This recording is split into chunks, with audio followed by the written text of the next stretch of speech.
The new Uttarakhand Chief Minister Pushkar Dhami is all set to take oath today. His oath-taking ceremony is going to be taking place at 5 p.m. at the Raj Bhavan. Dhami has become the 11th Chief Minister of the state and third in the last 4 months.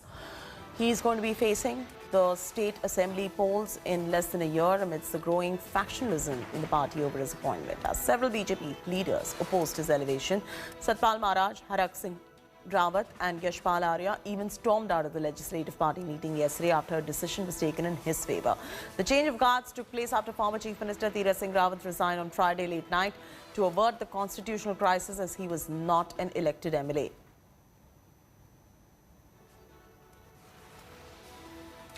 Now let's listen in to this exclusive conversation with the new Uttarakhand Chief Minister Pushkar Singh Dhami.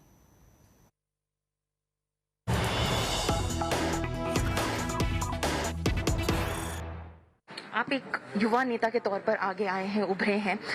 किन चीजों को आप प्राथमिकता देंगे? आपका road map क्या होगा इन 6 महीनों के लिए? देखिए, पिछली जो हमारी सरकार रही है उसने बहुत सारा रोड मैप बनाया है और 4.5 साल तक सरकार जो है हमारी भारतीय जनता पार्टी की रही है। बहुत सारे काम उन्होंने किए हैं, उन कामों को ही मैं आगे बढ़ाऊंगा। जो 1 साल में 3 मुख्यमंत्री आए, आपको लगता है कि इससे भाजपा के इमेज और परसेप्शन पे एक फर्क पड़ा, जिस वजह से शायद 2022 में इलेक्शन लड़ते हुए फर्क पड़े ग्राउंड पर? नहीं, कोई फर्क नहीं पड़ेगा। हमारे देश के प्रधानमंत्री जी के नेतृत्व में पूरे देश के अंदर बहुत सारे काम हो रहे हैं और उत्तराखंड से विशेषकर उनको अत्यधिक प्रेम है और यहाँ पर 4 धाम के जो प्रोजेक्ट चल रहे हैं, ऑल वेदर रोडें बन रही हैं, भारतमाला के प्रोजेक्ट बन रहे हैं हजारों करोड़ के। इसके साथ साथ कोरोना काल में इतना सारा काम हुआ है, रेलवे के क्षेत्र में इतना काम हो रहा है, कर्णप्रयाग रेलवे लाइन का काम हो रहा है, हमारी बागेश्वर रेल लाइन का जो है सर्वे हो रहा है। तो ये सारे काम बहुत तेजी से जो है हो रहे हैं और ये सब माननीय मोदी जी के नेतृत्व में हो रहे हैं। इसलिए उत्तराखंड की जनता अच्छी तरह जानती है किसने काम किया है और किसने केवल तुष्टिकरण किया है। आप मानते हैं कि जो कोविड मैनेजमेंट हुआ है स्टेट का, वो सही से हुआ है? हाँ। कुंभ मेले के दौरान काफी सारी बातें हुई थी कि सुपर स्प्रेडर इवेंट है, फेक टेस्टिंग रैकेट सामने आया था। नहीं, उस पर तो सब कार्रवाई चली रही है, लेकिन यहाँ पर कोरोना काल में उत्तराखंड के अंदर बहुत अच्छा काम हुआ है।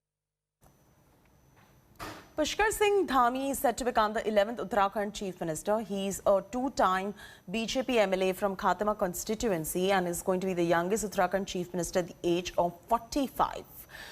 Here's a report on how he was picked up by the BJP to lead the state of Uttarakhand. Late night drama,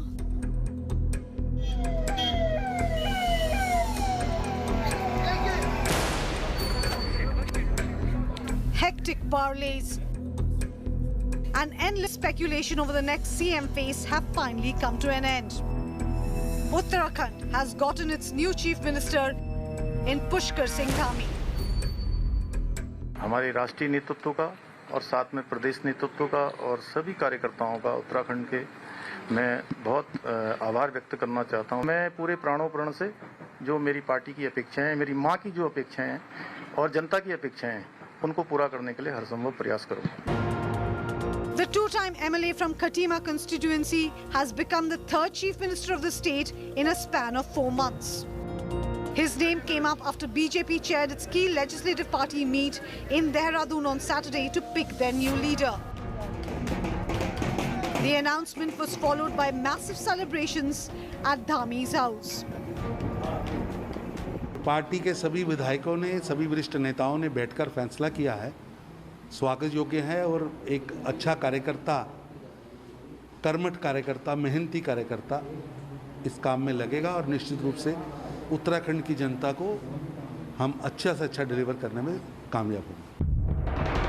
Dhami was first elected as an MLA in 2012 and has become the youngest Chief Minister of the state at the age of 45. He has headed BJP's youth wing and also served as Urban Development Committee's Vice President. एक बहुत ही सामान्य परिवार में वो उन्होंने जन्म लिया है और सारी समस्याओं को उन्होंने बहुत नज़दीकियों से देखा है, अपनी क्षेत्र की जनता की समस्याओं को। तो जो है, जो भी कार्य करेंगे बहुत बखूबी मैं समझती हूँ कि वो निभाएंगे उसको। The 11th Chief Minister of Uttarakhand has already met the governor and is all set to take oath on Sunday. The change of guard comes after former Chief Minister Tirath Singh Rawat resigned late night on Friday over delayed by-polls and to avoid a constitutional crisis in the state. In trademark style, the Bharatiya Janata Party pulled a rabbit out of the hat and named Pushkar Dhami as the next Chief Minister of Uttarakhand. While many question his administrative inexperience, Dhami's low profile and his association with the Bharatiya Janata Party since his formative years could have well held him in good stead. There is, of course, no denying that he faces an uphill task, especially in the run-up to the assembly elections in 2022. With camera person Pradeep Gupta, Paulami Saha in Dehradun for India Today.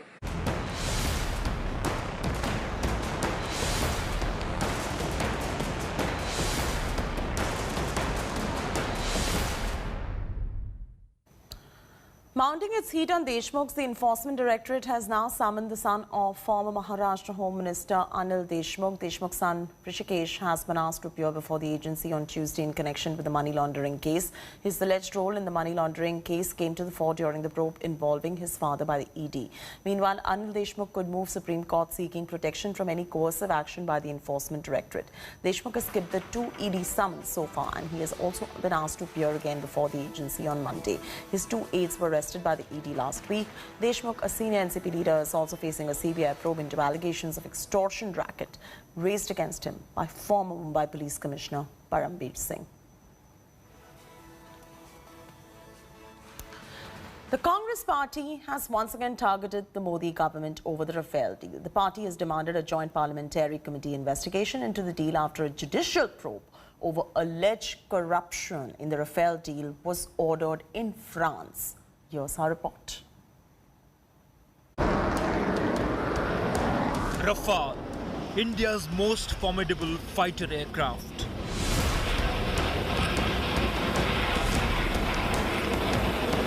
Caught in the vicious political battle from the day Modi government inked the deal for the acquisition of 36 jets. And a fresh political dogfight has now exploded again.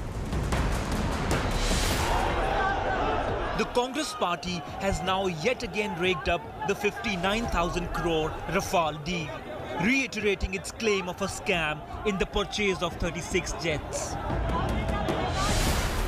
The Congress' fresh salvo came after France's National Financial Prosecutor's Office ordered judicial probe into the charges of corruption and favoritism in the Dassault-built fighter jets. Claiming vindication, the Congress party has demanded a joint parliamentary committee probe into the jet purchase. The facts now clearly tell and call for a thorough JPC probe into Rafale scam. Will the Prime Minister, like the French now, answer to the nation? Congress even accused both French and Modi government of deleting anti-corruption clause in the inter-government agreement. It is important to remember that the defense procurement procedure in India contains a mandatory clause, anti-corruption clause, which means no gifts, no commission, no middlemen, no bribery. The French government and the Dassault, they wanted the anti-corruption clauses deleted. Surprisingly, in September 2016, Government of India and the Prime Minister agreed to delete the anti-corruption clauses. The ruling BJP has hit back at the Congress, claiming that they are spreading lies again. किस प्रकार से झूठ फैलाना है, किस प्रकार से भ्रम फैलाना है, इसका पर्यायवाची शब्द आज कांग्रेस बन चुका है।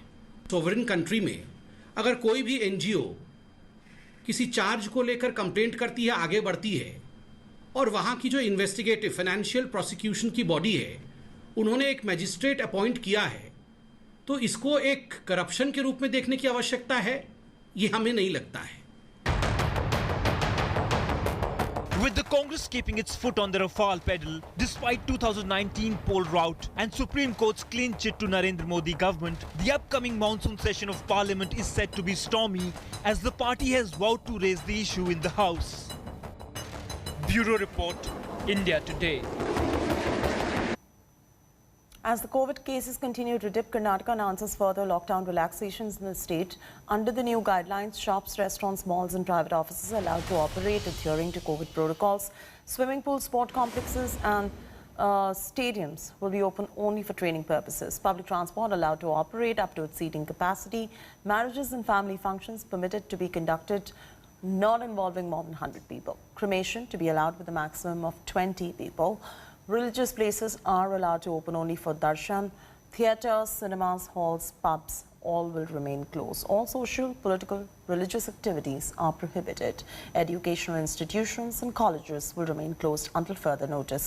Meanwhile, night curfew is going to continue to remain in place from 9 p.m. to 5 a.m. and following the relaxations and restrictions will be in place for the next 15 days.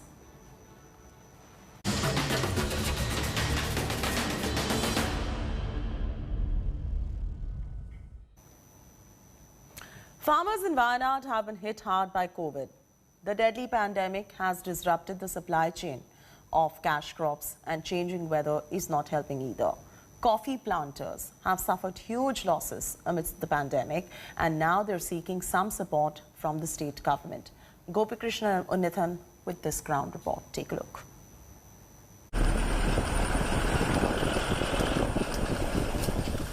"54-year-old Kuryakos owns over 2 acres of land near Sultan Betteri in Wayanad. The change in weather and the lockdown due to the pandemic has severely hit coffee farms.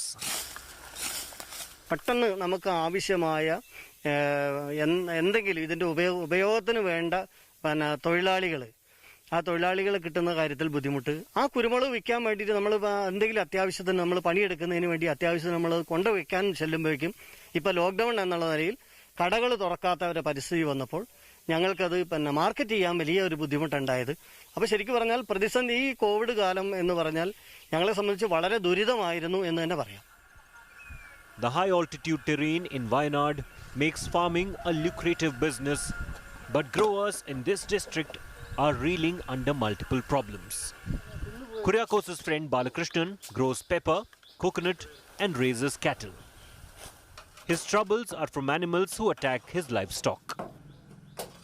വന്യമൃഗശല്യം വളരെ രൂക്ഷമാണ്. ഒരു സാധനം നമുക്ക് കിട്ടില്ല. ഈ പറമ്പിലൊക്കെ ഒരു 10-200 തെങ്ങുണ്ടായിരുന്നു. ഇപ്പോൾ ആകെപ്പാടെ ചെലവിന് കിട്ടുന്ന ഒരു കുറച്ച് 8-10 തെങ്ങ് മാത്രമുണ്ട്. ആനയ്ക്ക് പറിച്ച് കളയാൻ പറ്റാത്തത്. ബാക്കി എല്ലാ ആന വന്ന് നശിപ്പിച്ചു കളയും. When India Today visited his farm, 48-year-old George was spraying pesticides on his ginger crop. George took to cultivating ginger only recently after decades of growing other cash crops. He soon realized that it was not as easy as it looked. കോവിഡിന്റെ പ്രതിസന്ധി എന്ന് പറഞ്ഞു കഴിഞ്ഞാൽ ഇപ്പോൾ സാധനങ്ങൾക്ക് മൊത്തത്തിൽ വില കുറഞ്ഞല്ലോ. ഇഞ്ചിയാണെങ്കിൽ 60 കിലോയ്ക്ക് ഏകദേശം ഒരു 3000-ന് മേലെ വില കിട്ടിക്കൊണ്ടിരുന്നതാണ്. ഇപ്പോൾ അത് ഏകദേശം പുതിയ ഇഞ്ചിയാണെങ്കിൽ 600 രൂപ പോലും 60 കിലോയ്ക്ക് കിട്ടില്ല. സർക്കാർ തലത്തിൽ നിന്ന് കർഷകരെ പിന്താങ്ങണം. എന്ന് വെച്ചാൽ ഒരു പ്രതിമാസം ഒരു ഉപജീവനം ഒരു കുടുംബത്തിന് ഒരു അടിസ്ഥാനമായിട്ടുള്ള ചെലവുകളുണ്ടല്ലോ. ഒരു 10,000-ൽ കുറയാത്ത സംഖ്യയെങ്കിലും ഒരു കുടുംബത്തിന് കിട്ടിയാലേ പിടിച്ചു നിൽക്കാൻ കഴിയുള്ളൂ ഈ അവസ്ഥയിൽ.